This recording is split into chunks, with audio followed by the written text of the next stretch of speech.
अस्सलाम वालेकुम जी dear students. अब हमारे पास जो आगे टॉपिक है वो visualisation of electric field lines है। इलेक्ट्रिक फील्ड लाइंस आपको आइडिया है कि आपके पास पॉजिटिव चार्ज है तो वहाँ से ओरिजिन से उस चार्ज की तरफ रेडियल फॉर्म में इलेक्ट्रिक फील्ड जो है वो होगा और उसके वेक्टर की जो लेंथ है वो शो कर रही है उसकी मैग्नीट्यूड को। नियरेस्ट जो है मैग्नीट्यूड ज़्यादा होगा फिर कम होता जाएगा, ठीक है।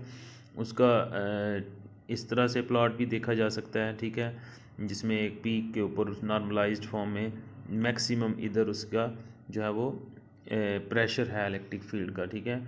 फील्ड लाइंस आप इस तरह से देख सकते हैं। ये सारे पैटर्न्स आपको ऑलरेडी पता हैं, ठीक है। इलेक्ट्रिक फील्ड लाइंस जो ए फिगर है वो आपकी है graphical representation of electric field at the point charge in terms of the field lines number discrete vector. ये जो है डिस्क्रीट वेक्टर फॉर्म है और ये फील्ड लाइंस है पॉजिटिव से आउटवर्ड, आपको पता है रेडियल फॉर्म में ये नज़र आती हैं, ठीक है। अगर आपके पास एक नेगेटिव चार्ज एक पॉजिटिव चार्ज है तो फील्ड लाइंस क्या है, पॉजिटिव से नेगेटिव की तरफ इस तरह से कर्व फॉर्म में ये इसको फॉलो करेंगी पाथ को, ठीक है। और इसी तरह ये फिर डिस्क्रीट फॉर्म में अगर आपने शो करना हो तो फील्ड ये है पैटर्न, ये आपको सॉफ्टवेयर से भी देखे जा सकते हैं पैटर्न, ठीक है। नॉर्मली ये बहुत कम्प्लेक्स होते हैं, नज़र नहीं आते क्योंकि ये सारी सॉफ्टवेयर बेस्ड हम इसके पैटर्न ड्रा करते हैं, ठीक है। फील्ड जो है आपका -1/r² के साथ जो है वो मैग्नीट्यूड कम हो रहा होता है, ठीक है। अगर आपके पास दो सिमिलर चार्जेस हैं तो वो इस तरह से फील्ड लाइन को रिपेल कर रही होंगी, फील्ड लाइन इस तरह से आएंगी। अगर आपके पास एक पॉजिटिव 4q चार्ज है यानी 4 टाइम्स ग्रेटर है और ये आपका माइनस चार्ज है, इसका 4th टाइम स्मॉलर यानी एक क्यू है एक 4q है, तो आपकी अगर इसकी टोटल लाइंस 12 हैं, फॉर एग्जांपल 1 2 3 4 5 6 7 8 9 10 11 12, तो 12 का जो आप देखें पार्ट, एक पार्ट क्या होगा, 3 लाइन जो है फोर से डिवाइड करें 12 को तो 3 लाइन इसके साथ हैं और बाकी जो 9 होंगी वो आउटवर्ड निकल जाएंगी, ठीक है। तो एग्जैक्ट इसकी अगर आप कैलकुलेशन लिखेंगे तो 4q-1q तो 3q आपका प्लस में आंसर आएगा, तो 3q की जो लाइंस होंगी वो आउटवर्ड होंगी। ये सिंपल आपका। उसके बाद इलेक्ट्रिक पोटेंशियल आपको असाइनमेंट में दिया गया था। सिंपल आपको आइडिया है कि वर्क डन, हम फील्ड्स के अंदर आप एक चार्ज को लेके आते हैं उस फील्ड के अंदर, तो हमें उस फील्ड के अगेंस्ट काम करना पड़ सकता है, ठीक है। वो वर्क जो है वो आपका वर्क डन होगा इन द फील्ड, ठीक है। अगर टेस्ट चार्ज आपको लेके आते हैं क्यू, तो आप उस फील्ड के अंदर काम करेंगे फ्रॉम ए टू बी, ठीक है। नेगेटिव साइन किस लिए होता है कि आपका जो वर्क है वो अगेंस्ट द फील्ड है, ठीक है। या आप चार्ज अगर रखेंगे वहाँ पे तो उसके ऊपर फील्ड फोर्स अप्लाई करेगा और वो मूव करेगा, दैट इज आल्सो वर्क, लेकिन वो पॉजिटिव वर्क होगा, ठीक है। तो ये यूनिवर्सल जो है वो आपको आइडिया है, ठीक है। अच्छा, ये यहाँ पे डिफरेंट पाथ उसने बताए हैं कि कौन सा वर्क जो है वो फील्ड के लिहाज से इफ़ेक्टिव है और कौन सा वर्क जो है वो इफ़ेक्टिव नहीं है, ठीक है। तो ए टू बी अगर फॉर एग्ज़ाम्पल हम मूव करते हैं किसी भी चार्ज को फील्ड के लिहाज से, तो वो कोई भी पाथ फॉलो कर रहे हैं इंडिपेंडेंट ऑफ पाथ होगा, ठीक है। बी जो है फिगर ये बता रही है कि आपके पास अगर आप एक चार्ज मूव करते हैं from A then A to A dash then A dash to B, तो वो ये कहता है A to A dash nothing work, कोई वर्क नहीं है क्योंकि इस डायरेक्शन में कोई फोर्स नहीं अप्लाई होती, ठीक है। तो वर्क सिर्फ इस तरफ से रेडियल फॉर्म में वर्क होगा, ठीक है। तो आप सिंपली इसको लिख सकते हैं आर ए जो है वो एक्चुअली ए डैश से आगे ए डैश टू बी है, तो ए टू ए डैश जो है ये कोई वर्क नहीं है यहाँ पे, ठीक है। तो कोई भी पाथ फॉलो कर रहे हैं, फिर कहता है अगर स्मॉलर स्टेप में आप कर लें A to A dash to A double dash, तो कौन सी किस डायरेक्शन में फोर्स लग रही है, सिर्फ रेडियल फॉर्म में, बाकी डायरेक्शन में पाथ जो है वो उस पर फोर्स नहीं लग रही, वो वर्क ज़ीरो होगा, ठीक है। तो it is independent on path, कोई भी पाथ फॉलो कर लें, सिर्फ स्टार्टिंग और एंड पॉइंट के ऊपर ये डिपेंड करता है, ठीक है। ये इसमें एक्सप्लेन किया गया जिस तरह ये यहाँ पे देखें electric field E dot D L, यहाँ पे जो है वो एक्चुअली लेंथ है, डिफरेंशियल लेंथ, ये रेडियल फॉर्म में डी आर कहता है, सिर्फ इफेक्टिव होगा रेडियल लेंथ, ठीक है। तो डब्ल्यू ओवर क्यू, अगर ये एक आप चार्ज मूव करते हैं, W over Q A to A dash plus A dash to B, ठीक है। तो आप इसको लिख सकते हैं A to A dash E dot D L minus A dash to B E dot D L, ठीक है। तो फर्दर हम इसको लिख सकते हैं, ये वाला जो वर्क है ए टू ए डैश जो है वो ज़ीरो है, A to A dash zero work है, ठीक है, जैसा कि वो डायग्राम में बताया। फिर R A dash to R B, अच्छा आर ए डैश इसने इसलिए लिखा है कि आर ए चूँकि आर ए और R A dash is similar, तो आर ए डैश से हम आर बी तक जो है वो मूव करेंगे, तो एक्चुअल हमारा वर्क यहाँ से स्टार्ट होता है। R A dash to R B integrate करें तो आपके पास 1/r² है, उसको आप इंटीग्रेट करेंगे तो -1/r हो जाएगा, माइनस माइनस प्लस हो जाएगा, तो आर 1/rb माइनस 1/r, ये आपका वर्क होगा पर यूनिट चार्ज, ठीक है। फर्दर इसको हम क्या कह सकते हैं, जो वर्क पर यूनिट चार्ज होता है इसको हम इलेक्ट्रिक पोटेंशियल कह सकते हैं। 0 टू पी नॉट एक पॉइंट है और पी नॉट से बी तक जो ये जो होता है इसको आप कह सकते हैं potential phi B minus phi A, ठीक है। तो ये इलेक्ट्रिक पोटेंशियल है आपके पास, पोटेंशियल डिफरेंस जिसको हम कहते हैं, ठीक है, पोटेंशियल डिफरेंस, इसको आप इस तरह से भी लिख सकते हैं, पोटेंशियल डिफरेंस, पोटेंशियल जो है किसी भी पॉइंट पे W will Q at point P. अगर आप इन्फिनिट से एक पॉइंट पे आते हैं तो ई डॉट डी एल, ये इन्फिनिट पॉइंट से हम किसी भी दूर, ये वाला जो सेकंड डिस्टेंस है इसको हम किसी भी जगह पे शो कर सकते हैं। ये वाला जो पॉइंट है आर ए और आर बी, इनमें से आप एक पॉइंट को कह सकते हैं इन्फिनिट से आप मूव करते हुए एक चार्ज के करीब आते हैं, ठीक है। तो ये सारी आपने देखी हैं। एनी क्लोज पाथ ई डॉट डी एल क्या होगा, ज़ीरो, यानी work done in close path zero होता है। आपको पता है कि दोबारा उसी पाथ पे आप जब आ जाएंगे तो वर्क ज़ीरो हो जाएगा, ठीक है। एक पॉजिटिव वर्क होगा, एक नेगेटिव वर्क होगा, दोबारा जब उधर आएंगे तो ये work any close path is zero, ठीक है। ये एग्जांपल है जी 4.7, work done in carrying charge, हम उस पर देखना चाह रहे हैं।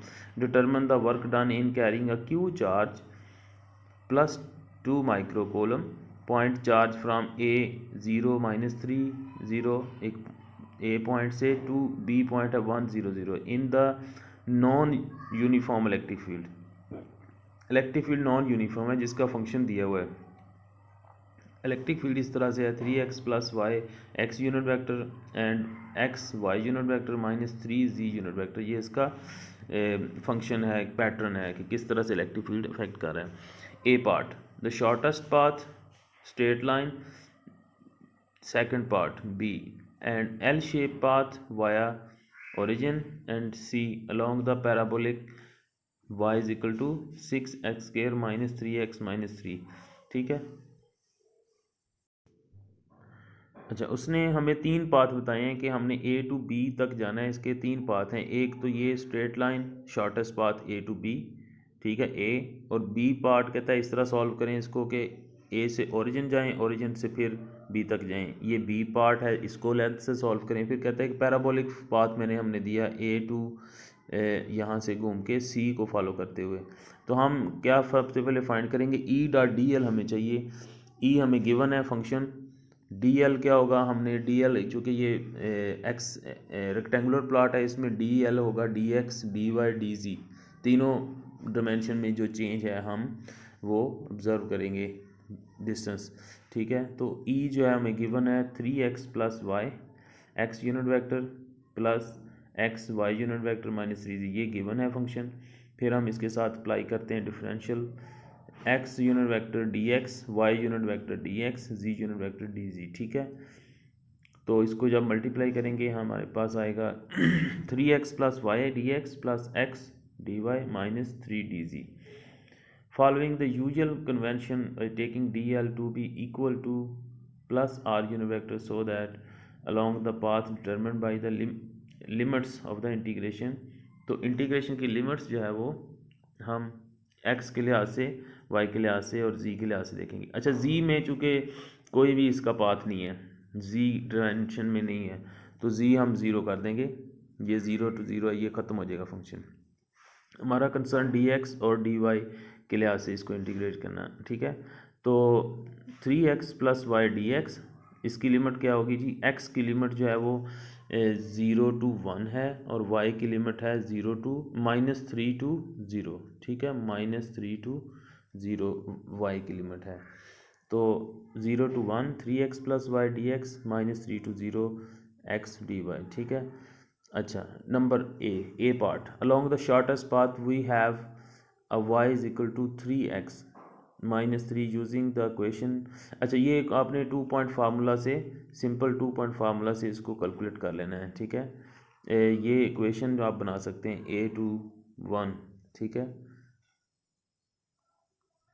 ये सिंपल मैंने सॉल्व इसको किया है, आप भी सॉल्व कर सकते हैं। a to b जो इक्वेशन आप बना सकते हैं 2 पॉइंट फार्मूला से, y minus Y one m into X minus X one, ठीक है। और इसको m क्या होगा जी? हमारे पास स्लोप है y2 minus Y one, x2 minus X one. तो आप स्लोप निकाल सकते हैं। 2 पॉइंट गिवन है, आपने इक्वेशन बनानी है a और b, 2 पॉइंट गिवन है, ठीक है। तो आपके पास स्लोप 3 आई है, और y माइनस 0 3x माइनस 1, हमने पॉइंट कोई भी एक पुट कर दिया। आपके पास जो इक्वेशन बनी है y is equal to 3x minus 3, ठीक है। और इसको x अगर यहाँ से चाहिए तो y प्लस 3/3 आप सिंपली इसको कैलकुलेट कर सकते हैं। इट इज़ नॉट, ठीक है। इसमें हम जो हमारे पास गिवन है y की वैल्यू जो है वो हम जो इक्वेशन हम बनाएंगे वो इस इधर पुट कर देंगे, तो आपके पास ये इस फॉर्म में आ जाएगा 3x प्लस 3x माइनस 3, ठीक है। तो dx, और जो आपके पास y, जो x इसमें पुट करना है तो y प्लस 3/3, ठीक है, या y/3 प्लस 1। तो उस इक्वेशन से हम ये भी पुट कर सकते हैं, ये जो इक्वेशन हमने अभी लिखी है सिंपली 2 पॉइंट से, ठीक है। यहाँ से x की वैल्यू निकालेंगे तो y प्लस 3/3 भी आ जाएगा, या y की वैल्यू यूज़ करनी है तो चूँकि जो dx के लिहाज से हमने इसमें टर्म पुट करनी होती है, इसमें सारी फंक्शन जो है x का आना चाहिए, और अगर यहाँ पे dy है तो सारी चीज़ें y की फॉर्म में आनी चाहिए, फिर आप उसको इंटीग्रेट कर सकते हैं, ठीक है। तो जब इंटीग्रेट करेंगे तो आपके पास 3x² minus 3x 0 to 1 limit y² 6 plus y, इसमें पुट करें -3 माइक्रो जॉल, आपके पास इसका आंसर होगा, ठीक है। ये एक पाथ हमने फॉलो किया है। अच्छा, दूसरा पाथ कहते हैं L shape path, we have x is equal to 0 from a to origin and y is equal to 0। अच्छा, दूसरा जो पाथ है वो आपको समझ आ गई, तो पिक्चर में भी है कि हमने a टू ओरिजिन जाना है, a टू ओरिजिन और ओरिजिन से b। तो इस पाथ में अगर आप देखें हमारे पास ओरिजिन पे जो y एक्सिस की लाइन है उसमें x0 है, और x एक्सिस की लाइन में y0 है। तो जहाँ पे dx वाली टर्म्स होंगी वहाँ पे y0 होगा, जहाँ पे dy वाली टर्म्स होंगी, ठीक है, वहाँ पे x0 होगा, ठीक है। तो ये आपके हमारे पास जो उसने कहा है कि हमारे पास बी पार्ट में x0 from a to origin and y0 from origin to b। तो आप इसको सिंपली 0 to 1 3x, कैसे आया 3x? आप दोबारा फंक्शन को देखें, फंक्शन में हमने यहाँ पे लिखा हुआ है 3x प्लस वाई। इसमें जब x को आप यहाँ पे x को जब dx है तो y0 है, तो माइनस ये 3x dx होगा, और जब dy है तो x0 है, तो ये भी 0 हो जाएगी, ये ऑलरेडी 0 है, तो हमारे पास 3x dx सिर्फ रह जाएगा। इसको जब आप वैल्यू पुट करेंगे 0 to 1 x की जो लिमिट है, तो हमारे पास अगेन जो है वो -3 माइक्रोजोल आंसर आया। तीसरा जो उसने बताया पाथ, थर्ड पाथ जो है वो पैराबोलिक पाथ है, उसका फंक्शन गिवन है, हमें इक्वेशन बनाने की ज़रूरत नहीं है। उस फंक्शन को हम as such y is equal to 6x² minus 3x minus 3 को यूज़ कर लेंगे जहाँ जहाँ पे हमें ज़रूरत है, ठीक है। तो फंक्शन में अगर आप देखें, हमें सी में हमें चाहिए ये फंक्शन गिवन है y is equal to 6x² minus 3x minus 3। अगर dy चाहिए तो इसको आप लिखेंगे, डेरिवेटिव ले लेंगे 12x माइनस 3, ठीक है। ये अगर dy हमें चाहिए, ठीक है। तो हम इसको पुट कर लेते हैं वैल्यूज़, ठीक है। सबसे पहले हमने इसमें पुट की आप इसको सॉल्व करके देखें। यहाँ पे हम इसमें वैल्यू पुट कर लेंगे, y की वैल्यू पूरा पैराबोला की वैल्यू रखेंगे और ठीक है, और dy की वैल्यू जो हमने डेरिवेटिव लेके रखनी है। जब आप इसको सिंप्लीफाई करेंगे तो आपके सामने एक दोनों की लिमिट चूँकि सेम है तो एक सिंपल आप पेज पे सॉल्व करके देखें। इसमें हम जब वैल्यू पुट करेंगे y की तो पूरा पैराबोला की फंक्शन उठा के रख देंगे, ठीक है, 6x² - 3x - 3। और जब dy की वैल्यू आप रखेंगे तो सिंपली आपके पास ये dx में कन्वर्ट हो जाएगा, 12 - x इंटू dy था, तो dy की वैल्यू पुट करें 12 - 3x, ठीक है। बस सिंप्लीफाई करेंगे तो आपके पास ये दोबारा से वही आंसर आपके पास आएगा। अब dx क्योंकि लिमिट है तो दोनों कॉमन लिए जा सकते हैं, 0 1 आप अप्लाई कर देंगे लिमिट सारे पे, ठीक है। -3 जूल जो है वो अगेन आपके पास, ठीक है, तो सबका आंसर जो है वो आपके पास -3 माइक्रो जूल आपके पास आ रहा है, ठीक है। तो पाथ से इंडिपेंडेंट आपके पास ये है वर्क जो हम करते हैं, ठीक है। जो भी पाथ फॉलो करेंगे स्टार्टिंग टू एंड पॉइंट जो है वो मैटर करते हैं, ठीक है। 4.8 जो है वो स्किप कर रहे हैं हम। Electric potential and electric field, ठीक है। इलेक्ट्रिक पोटेंशियल और इलेक्ट्रिक फील्ड जो है इनका आपस में रिलेशन आपको होता है। पोटेंशियल ग्रेडियंट का वर्ड आपने सुना होगा, जैसे ये हम इक्वेशन लिखते हैं E = -del phi, ठीक है। क्लास एक्टिविटी में आपने ये एग्जांपल जो हमने अभी की है वो करनी है। तो आपकी असाइनमेंट ये है कि आपने इलेक्ट्रिक पोटेंशियल और पोटेंशियल ग्रेडियंट को देखना है। जैसा कि ये आपके सामने, मैं थोड़ा सा इसको ब्रीफ कर देता हूँ। हम वर्क डन अगर एक्स डायरेक्शन में देखते हैं तो हम कहते हैं x + डेल्टा x इसमें चेंज आएगा, ठीक है। तो इसको आप डेल्टा x से रिप्लेस करते हैं, q delta phi partial partial phi partial और पार्शियल x डेल्टा x, ठीक है।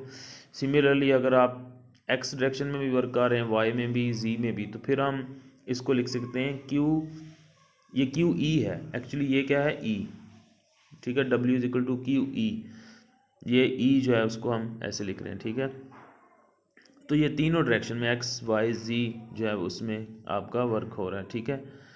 तो अब जो कंक्लूजन है वो ये है कि हमने यहाँ पे स्केयर डेल्टा जो ऑपरेटर है, जो कि स्केयर होता है नॉर्मली, सॉरी, जो होता है कि हमारे पास नेबुला जिसको हम कहते हैं, जो कि अच्छा नेबुला ये है हमारे पास, ठीक है। x unit vector partial over partial x, y unit vector partial over partial y, z unit vector partial over partial z। आपने 3 इक्वेशन याद रखनी है असाइनमेंट के तौर पे। रेक्टेंगुलर में आपको पता है कि हमने डेल्टा को ये रिप्लेस करना है जब भी डेल्टा ऑपरेटर अपने अप्लाई करना है। रेक्टेंगुलर के लिए ये क्वेश्चन 1, असाइनमेंट में आपने ये, जब सिलेंड्रिकल सिस्टम है तो क्वेश्चन 2 ये वाली 4.24, ठीक है। आपको पता है इसमें r phi z आएगा, ठीक है। तो ये डेल्टा इसके इक्वल होगा, और स्फेरिकल में आपकी जो डेल्टा है वो इसके इक्वल होगा। तो ये क्वेश्चन 3 जो है आपने असाइनमेंट के तौर पे इनको एलैबोरेट करके मुझे सेंड करना है बिफोर नेक्स्ट लेक्चर, ठीक है।